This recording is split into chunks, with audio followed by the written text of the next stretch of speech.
Natalie from Marigold's Loft. Welcome back. As you can see, we're on the last bit of our race to end up on the sock. Your sock should be looking something like this at the moment. You've done the rib, we've completed the rib, you've completed the patterning, and you've completed the heel, and you're now on to the toe. So you are now ready to start your step 5. I just wanted to, before I start showing you how to do the toe cap, just give you a bit of the benefits of knitting in this magic loop.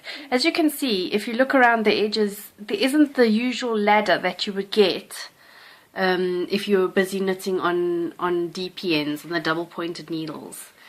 Another brilliant thing about this is when you come to the toe cap, the DPNs, because you're either working on 3 or 4 needles, you tend to end up halfway in the middle of nowhere, and you begin in the middle of nowhere sort of thing. You start halfway through your heel would be the beginning of your row, which you don't have to do here. On the magic loop you've got 2 needles, a front and a back, so there's not going to be too much confusion as to where your reducing is going to begin. You're going to start your knitting 2 togethers at the edges, because obviously that's where you want the toe cap to be formed. So you want it to go around like that, so the most logical place for it to be would be at the 2 ends. And I'm just going to show you that quickly today.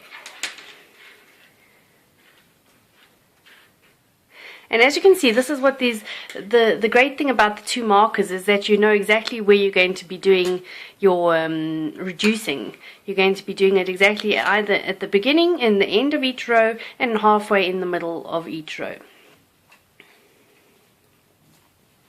Your toe cap has been done in just knit rows, so you've already done a couple of knit rows now, and we're going to start reducing and decreasing our rows now. Again, pull out the back needle so that you can work on the front. We again have our cable at the back.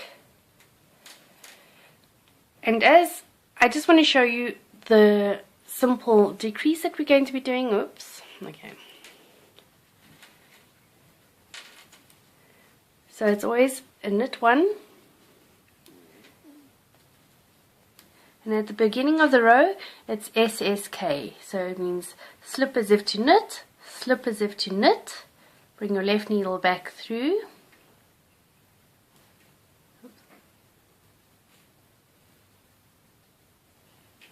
bring your wool around and take it off.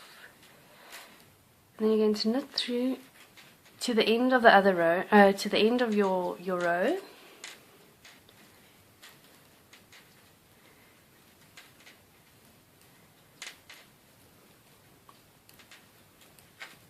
Until you've got 3 stitches left on your needle. And if you're a faster knitter than me, you're probably there already.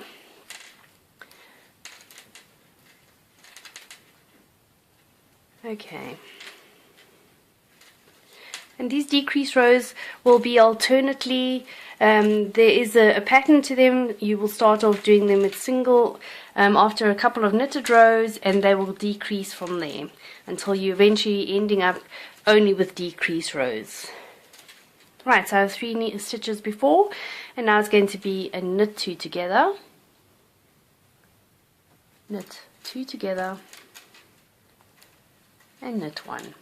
And you'll continue that way on both sides of the needle until you finish at the toe cap, where you will have the Kitchener stitch. The Kitchener stitch is, I have explained it to you in a photo tutorial on my blog. If you can find most of my stitch tutorials are on the page Knitting Know-How.